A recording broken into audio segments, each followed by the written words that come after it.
In fact, we have another breaking update coming in. As far as the Epstein files is concerned, there has been a fallout. We are learning that US President Donald Trump has removed Attorney General Pam Bondi from the office amid growing dissatisfaction with her performance, mainly over the handling of the investigative files related to Jeffrey Epstein, as well as her approach to prosecution Trump had pushed for.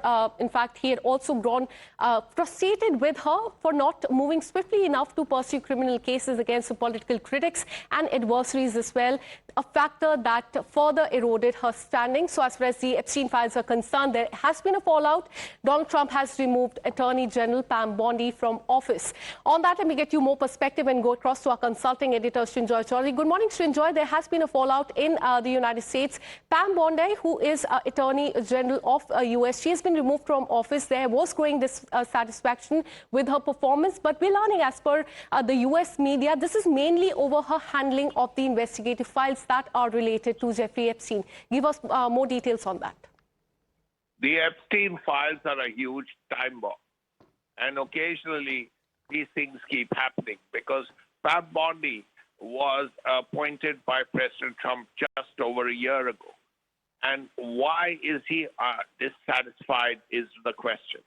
Is he dissatisfied because Pam Bondi has not taken action against some of President Trump's political rivals who also may be involved as far as Jeffrey Epstein is concerned?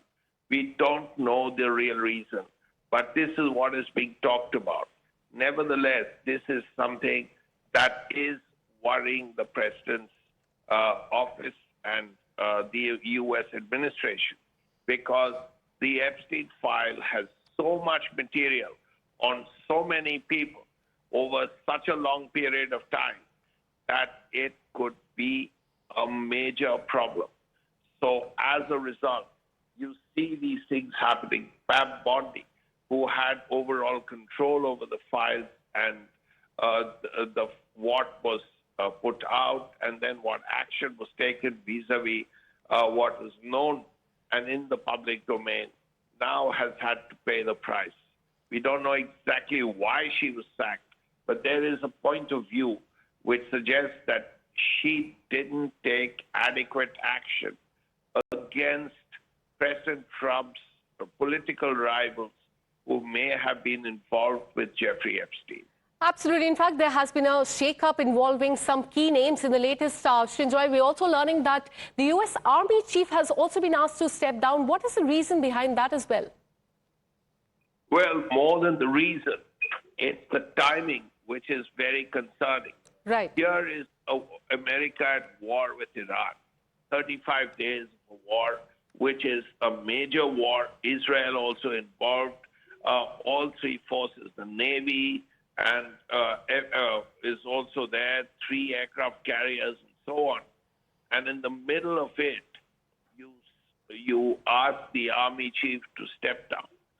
First, it's the circumstances which are very unusual. Do you sack the army chief 35 days into a major war? And if you do, if you ask him to step down, what really is the reason? Absolutely. So it remains to be seen who else will be fired or will be asked to step down in the coming days, because we are learning that there is a possible shakeup involving some key names as far as U.S. is concerned. We have another breaking update coming in. Stay on with us, Srinjoy. We're learning that the mood inside the administration has been quite tense, especially after the recent high-profile exits. Earlier, Pam Bondi, as we told you, was removed from her position. The move comes soon after Homeland Security Secretary was fired last month. Defense Secretary Pete Hegseth, as we also told you, has now removed U.S. Army Chief Randy George.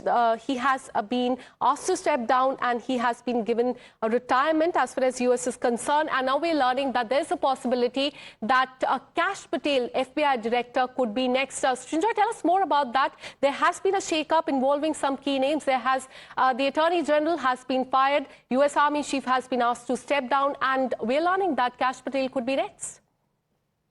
Well, President Trump, during his previous tenure as president, also was involved in a lot of firings. If you remember, a lot of top people also had to step down. If you remember General McMaster, he was National Security Advisor. He stepped down after a little while. Then you had General Mattis. He was the Secretary of Defense, widely believed to be a very effective one, and he resigned as well. So there is a history of people leaving the U.S., the Trump administration. It has happened in the past, and again, this time you see the beginnings of it. Pam Bondi has had to go, a series of generals having to resign. Randy George is not the first. Right after he took over, several very important four-star generals also left. So there is a precedent. In the first Trump administration, a lot of people left.